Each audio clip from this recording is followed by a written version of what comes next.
Hello दोस्तों, स्वागत है आपका अपने चैनल उत्तराखंड नॉलेज हब में। दोस्तों, आज मैं आपके लिए कंप्यूटर से संबंधित महत्वपूर्ण प्रश्न लेके आया हूं और यह इस सीरीज का पार्ट 4 है, जो कि Uttarakhand lower PCS, upper PCS, स्नातक स्तरीय परीक्षा, वीडियो, वीपीडीओ, पटवारी, लेखपाल, पुलिस व उत्तराखंड की सभी सरकारी भर्ती परीक्षाओं हेतु समान रूप से उपयोगी है। और दोस्तों, इस वीडियो को लाइक, कमेंट और शेयर कर देना और मेरे चैनल को सब्सक्राइब करना। और इस वीडियो की पीडीएफ फाइल आपको मेरे टेलीग्राम पे मिलेगी, तो मेरा टेलीग्राम ज्वाइन कर देना। तो चलिए दोस्तों, आज का टॉपिक शुरू करते हैं। तो दोस्तों, कंप्यूटर से संबंधित महत्वपूर्ण प्रश्नों में पहला प्रश्न है, वाल्व लगे कंप्यूटर किस पीढ़ी के हैं? तो यह है पहली पीढ़ी के। अगला प्रश्न है, इलेक्ट्रॉनिक कंप्यूटर का आविष्कार किसने किया? तो यह किया था मोचले एवं एकर्ट ने।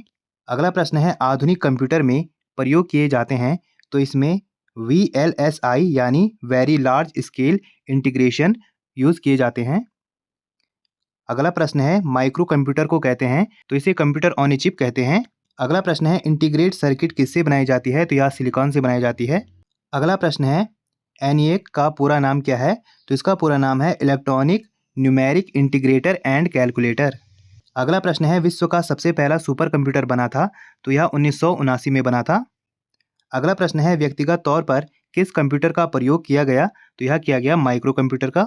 अगला प्रश्न है, भारत में निर्मित प्रथम कंप्यूटर का क्या नाम है? तो भारत में निर्मित प्रथम कंप्यूटर का नाम है सिद्धार्थ। अगला प्रश्न है, सबसे पुराने आंकड़े गिनने वाली मशीन है? तो यह है अबेकस। अगला प्रश्न है, पोर्टेबल कंप्यूटर कौन सा है जिसे आसानी से एक स्थान से दूसरे स्थान पर ले जाया जा सकता है? तो वह है लैपटॉप। अगला प्रश्न है, द्वितीय पीढ़ी के कंप्यूटर में प्रयोग हुआ जिसमें ट्रांजिस्टर का प्रयोग हो। अगला प्रश्न है, सर्वप्रथम आधुनिक कंप्यूटर की खोज कब हुई? तो यह हुई थी 1946 में। अगला प्रश्न है, इंटीग्रेटेड सर्किट चिप का विकास किसने किया? तो यह किया था JS किल्वी ने। अगला प्रश्न है, प्रथम पीढ़ी के कंप्यूटर में दोष था? तो इसका दोष था इसका बड़ा आकार। अगला प्रश्न है, तृतीय पीढ़ी के कंप्यूटर में मुख्य घटक है? तो इसमें मुख्य घटक है इंटीग्रेटेड सर्किट। अगला प्रश्न है, कार्य पद्धति के आधार पर कंप्यूटर के प्रकार हैं? तो यह है डिजिटल और माइक्रो कंप्यूटर। अगला प्रश्न है, टेलीविजन के आकार का कंप्यूटर कौन सा होता है? तो वह होता है माइक्रो कंप्यूटर। अगला प्रश्न है, ऐसा कंप्यूटर जो एनालॉग व डिजिटल कंप्यूटर के मिश्रण से बना हुआ है वह है हाइब्रिड कंप्यूटर। अगला प्रश्न है, पांचवी पीढ़ी के कंप्यूटर की विशेषता है? तो इसकी विशेषता है कृत्रिम बुद्धि यानी AI। अगला प्रश्न है, पीसी किस श्रेणी के कंप्यूटर से संबंधित है? तो यह माइक्रो श्रेणी के कंप्यूटर से संबंधित है। अगला प्रश्न है, कंप्यूटर का नियंत्रक भाग कहलाता है? तो यह कहलाता है CPU। अगला प्रश्न है, GUI का पूरा नाम है? तो इसका पूरा नाम है ग्राफिकल यूजर इंटरफेस। अगला प्रश्न है, कंप्यूटर क्या है? तो यह एक इलेक्ट्रॉनिक मशीन है।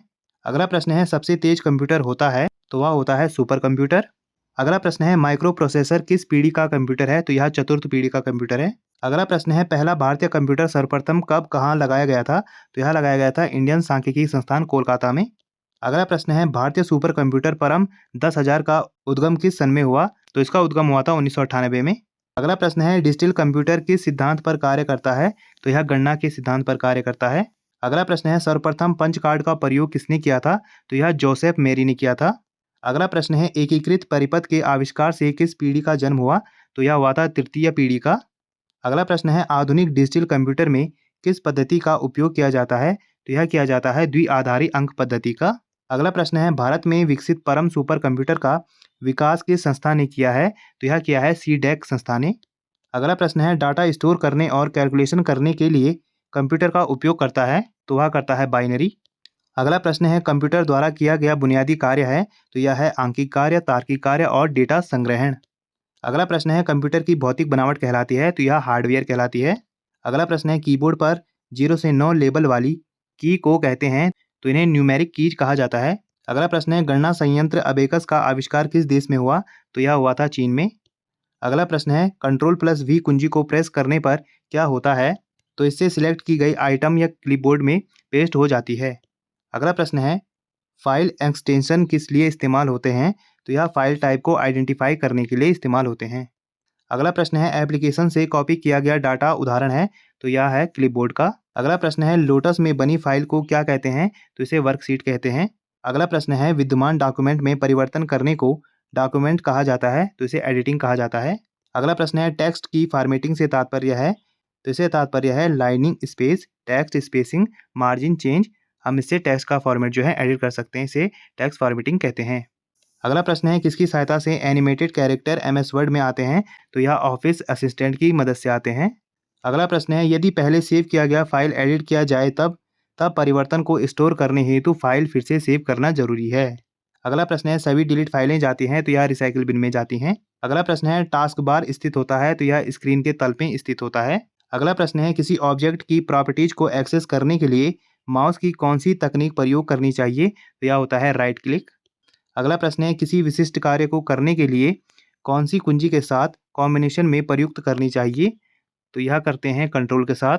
अगला प्रश्न है, कंट्रोल अल्ट और शिफ्ट की कुंजियों को कहते हैं तो इसे मॉडिफायर कुंजी कहते हैं। अगला प्रश्न है, एसएमपीएस का पूरा नाम क्या है, तो इसका पूरा नाम है स्विच मोड पावर सप्लाई। अगला प्रश्न है, उस कुंजी को क्या कहते हैं जो कंप्यूटर की मेमोरी से सूचना और स्क्रीन कैरेक्टर को इरेज कर देगी, तो वह है डिलीट कुंजी। अगला प्रश्न है, कंप्यूटर स्क्रीन पर क्लिक करने वाले प्रतीक को कहते हैं तो इसे कर्सर कहा जाता है। अगला प्रश्न है, प्रत्येक अक्षर के लिए शिफ्ट कुंजी का प्रयोग किए बिना सभी अक्षरों को कैपिटल करने के लिए किस कुंजी का प्रयोग किया जाता है, तो वह कुंजी है कैप्स लॉक। अगला प्रश्न है, टेक्स्ट के ऊपर एरो का ड्रैग करते हुए शेडिंग द्वारा टेक्स्ट सिलेक्टर करने को कहते हैं तो इसे हाईलाइट कहते हैं। अगला प्रश्न है, यदि आप अपने डेस्कटॉप पर आइकन को मूव करना चाहते हैं तो इसे कहते हैं तो इसे ड्रैगिंग कहते हैं। अगला प्रश्न है, किस पावरफुल कुंजी को दबाया जाए तो प्रोग्राम से एग्जिट कर सकते हैं, तो वह है एस्केप कुंजी। अगला प्रश्न है, डॉक्यूमेंट को सेव करने के लिए कौन सी शॉर्टकट का प्रयोग किया जाता है, तो वह है कंट्रोल+S। अगला प्रश्न है, आप अपनी पर्सनल फाइल में देख सकते हैं, तो इसे देख सकते हैं हम माई डॉक्यूमेंट्स में। तो दोस्तों, आज हमने कंप्यूटर से संबंधित महत्वपूर्ण प्रश्नों को जाना, जो कि परीक्षा की दृष्टि से बहुत ही ज़्यादा महत्वपूर्ण है। और ऐसे ज्ञानवर्धक वीडियोस के लिए आप मेरे चैनल को लाइक कीजिए, कमेंट कीजिए, शेयर कीजिए, सब्सक्राइब कीजिए और मुझे इंस्टाग्राम पे फॉलो कीजिए। और इस वीडियो की पीडीएफ फाइल के लिए आप मुझे मेरे टेलीग्राम पे ज्वाइन कीजिए, वहाँ आपको इस वीडियो की पीडीएफ फाइल मिल जाएगी। और जितना हो सके इस वीडियो को अपने यार दोस्तों के साथ शेयर कीजिए और मेरे चैनल को ज़्यादा से ज़्यादा सब्सक्राइब कीजिए। Thank you.